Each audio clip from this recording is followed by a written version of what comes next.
Halo, selamat sore Tribuners. Senang sekali saya Mesya Marasa Besi bisa menyapa Anda kembali di Tribun Ambon hari ini, edisi 25 Februari 2026. Di mana sejumlah informasi terbaru dari Kota Ambon dan sekitarnya akan kami hadirkan untuk Anda. Kita mulai dengan berita pertama. Bentrok pemuda di Viditan Tual Kapolres Wansi terkena panah. Insiden bentrok antar kelompok pemuda di Desa Viditan, Kecamatan Dula Utara, Kota Tual, Selasa sore 24 Februari 2026 berujung pada luka yang dialami Kapolres Tual dan seorang warga. Peristiwa ini terjadi saat aparat kepolisian turun langsung ke lokasi untuk menghentikan pertikaian yang sempat memanas antara dua kelompok pemuda. Menurut keterangan Kabid Humas Polda Maluku Kombes Pol Rosita Umasugi, peristiwa bermula dari ketegangan antara kelompok pemuda Kompleks Viditan Kampung Lama dan Viditan Kampung Baru. Situasi yang awalnya berupa adu mulut berkembang menjadi bentrok terbuka. Kedua kelompok terlibat aksi saling serang memicu kepanikan hingga sekitar dan berpotensi meluas ke wilayah lain. Menyikapi laporan tersebut, jajaran Polres Tual segera bergerak cepat menuju lokasi kejadian. Setibanya di lokasi, aparat kepolisian mengedepankan langkah persuasif. Aparat memberikan imbauan kepada kedua kelompok untuk menghentikan aksi kekerasan dan membubarkan diri secara tertib. Kapolres Tual Wansi Des Asmoro turun langsung memimpin pengamanan. Ia berada di garis depan berupaya menenangkan massa dan mencegah bentrokan meluas. Pendekatan humanis dilakukan dengan mengutamakan dialog dan peringatan agar tidak ada korban lebih banyak. Namun di tengah situasi yang masih memanas, insiden tak terhindarkan. Kapolres Tual terkena anak panah yang mengenai lutut kaki kirinya saat sedang berupaya melerai. Selain Kapolres, seorang warga Viditan Kampung Baru berusia 19 tahun juga mengalami luka di bagian kaki akibat bentrokan tersebut. Kedua korban segera dievakuasi ke Rumah Sakit Umum Karel Satsuitubun, Langgur untuk mendapatkan penanganan medis. Kabid Humas memastikan kondisi Kapolres dan warga tersebut dalam keadaan stabil dan masih menjalani perawatan. Untuk mencegah benturan susulan, aparat tambahan dari Satrimo Polda Maluku dikerahkan ke lokasi. Penempatan personil dilakukan secara proporsional di wilayah yang berpotensi terjadi gesekan. Langkah ini diambil guna memastikan situasi benar-benar terkendali dan memberikan rasa aman bagi masyarakat di kedua wilayah. Meski mengalami luka, Kapolres Tual menegaskan komitmen kepolisian tidak akan surut. Sebagai langkah lanjutan, aparat keamanan bersama unsur TNI, pemerintah desa, serta tokoh masyarakat akan menggelar dialog bersama guna meredakan ketegangan. Pendekatan musyawarah dan rekonsiliasi dinilai menjadi solusi utama menjaga harmoni sosial. Hingga Selasa malam, kondisi di wilayah Viditan dilaporkan berangsur kondusif. Aparat tetap bersiaga dan mengimbau masyarakat untuk tidak terprovokasi. Peristiwa ini menjadi pengingat bahwa konflik horizontal di tingkat pemuda dapat dengan cepat memicu korban. Bahkan saat aparat hadir untuk melindungi, sinergi antara aparat dan masyarakat menjadi kunci agar kedamaian di Kota Tual tetap terjaga.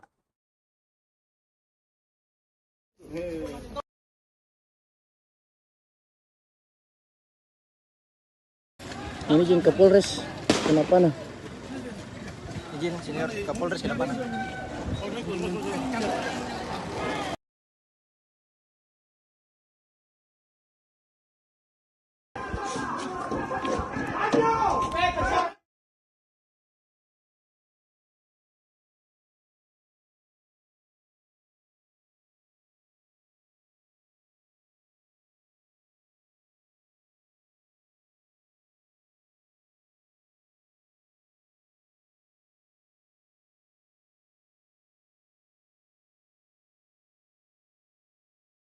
Tribuners Kapolda Maluku pastikan kondisi di Tual aman terkendali usai bentrok pemuda Viditan.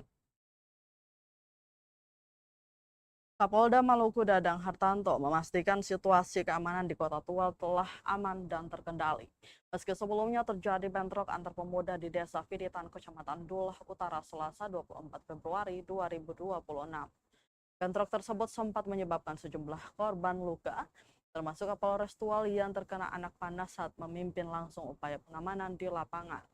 Ia menegaskan bentrokan antara kelompok pemuda Viditan Kampung Lama dan Viditan Kampung Baru merupakan konflik lama yang tidak berkaitan dengan isu lain.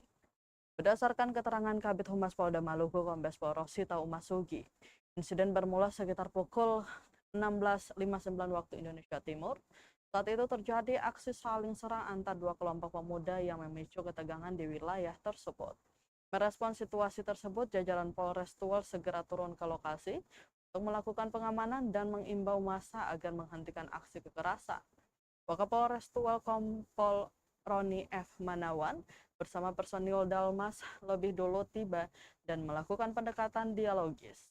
Tak lama berselang, Kapolres Tual Wan Sides Asmoro mengambil alih kendali lapangan guna memastikan penanganan berjalan terukur dan mengedepankan keselamatan warga.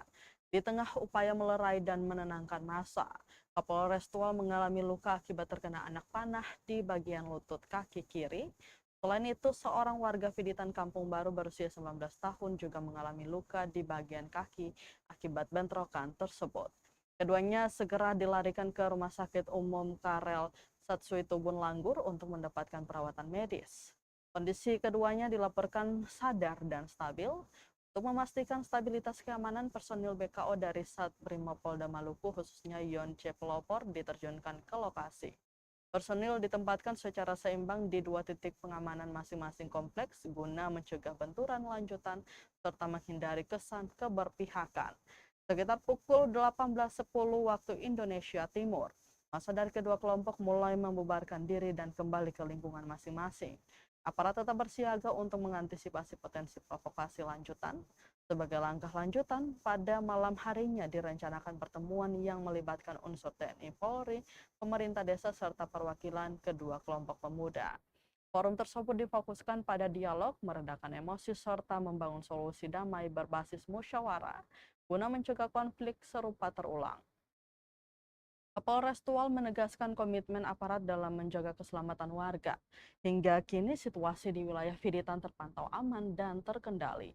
Aparat bersama tokoh masyarakat terus melakukan pendekatan humanis demi menjaga stabilitas dan merawat harmoni sosial di Kota Tual.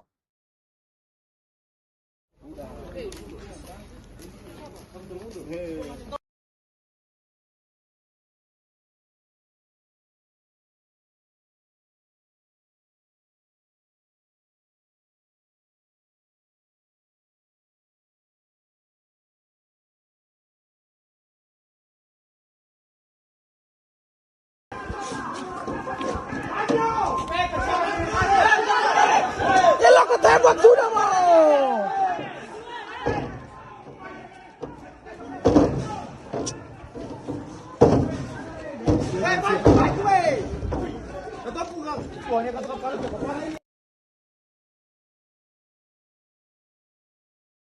Kita beralih ke berita lainnya, Tribuners. Dari Kota Ambon, Rakor Timpora perkuat sinergi kolaborasi antar instansi. Kantor Imigrasi Kelas 1 Ambon menggelar rapat koordinasi dan pembahasan tim pengawasan orang asing atau Timpora yang berlangsung di Aula Bis Hotel Selasa 24 Februari 2026. Sebanyak 45 peserta hadir dalam rapat ini, tergabung dari instansi pemerintah, aparat keamanan, TNI Polri, Bakamla, dan Basarnas. Kegiatan ini dibuka oleh Kepala Badan Kesatuan Bangsa dan Politik Kota Ambon, Aldrin Parinusa.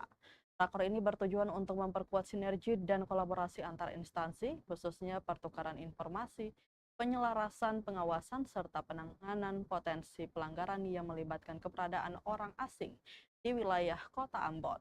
Melalui forum ini, setiap instansi dapat menyampaikan perkembangan terkini, tantangan, serta strategi yang diperlukan dalam upaya pengawasan yang lebih efektif.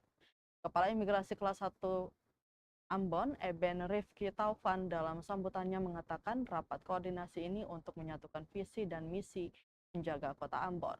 Melalui pengawasan, Taufan menegaskan keberadaan orang asing di Kota Ambon harus bermanfaat dan tidak mengganggu keamanan.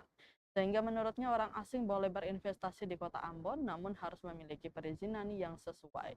Di sisi lain, ia juga meminta kerjasama berbagai pihak, baik itu pemerintah maupun keamanan, untuk melakukan pengawasan melalui Timpora. Melalui pelaksanaan rakor Timpora ini, diharapkan pengawasan orang asing di Kota Ambon semakin optimal serta terbangun sinergi yang kuat antar instansi demi mendukung keamanan dan ketertiban wilayah. Kantor Imigrasi Kelas 1 Ambon berkomitmen untuk terus menjalankan tugas dan fungsi pengawasan secara profesional serta menjalin kerjasama yang solid bersama seluruh mitra terkait. Berikan langkah kesehatan, kekuatan, biaya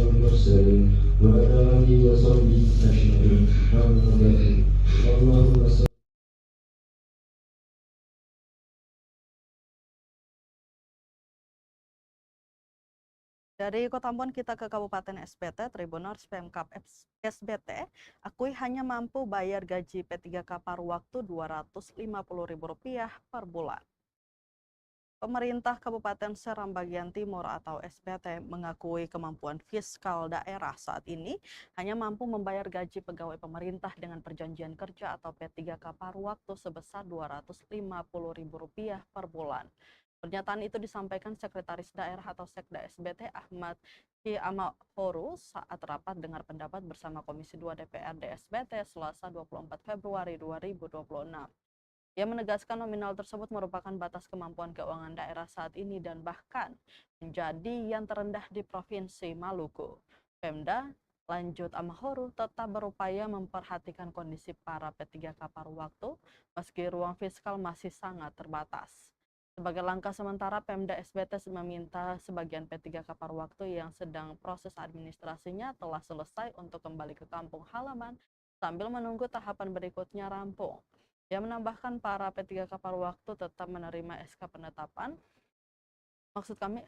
penempatan, sementara besaran gaji akan tercantum dalam dokumen kerja mereka.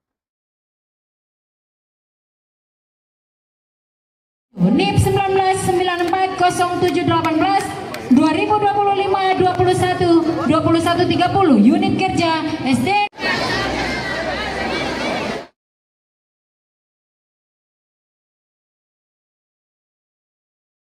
Tribuners DPRD SBT soroti upah P3K paruh waktu Rp250.000 per bulan. Dikatakan sangat tidak manusiawi.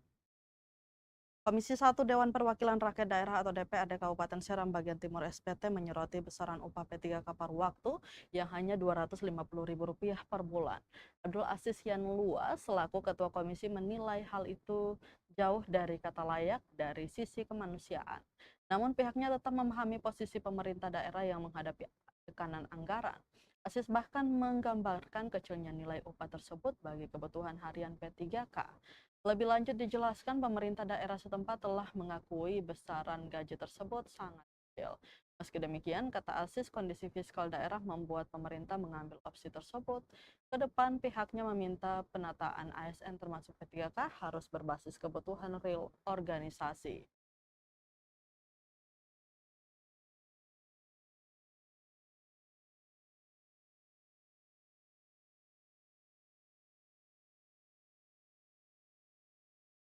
Secara langsung oleh Bupati dan Wakil Bupati.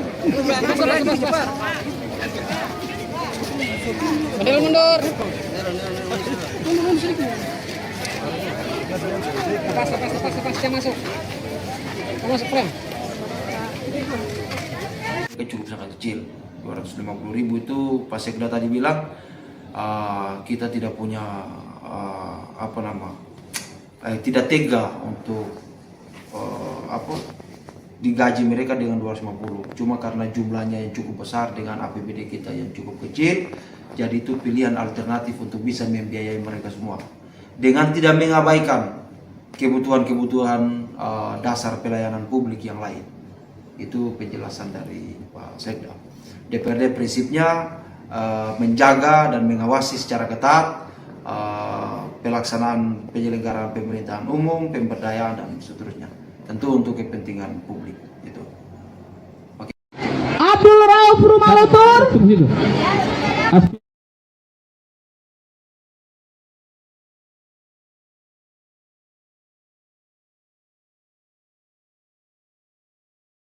Tribuners, berita tadi sekaligus menutupi rangkaian kebersamaan kita di Tribun Ambon hari ini, edisi 25 Februari 2026. Mewakili seluruh kru yang bertugas, saya Mesya Marsabesi pamit undur diri. Selamat sore dan sampai jumpa. Amato. Download Tribun X sekarang, menghadirkan lokal menjadi Indonesia.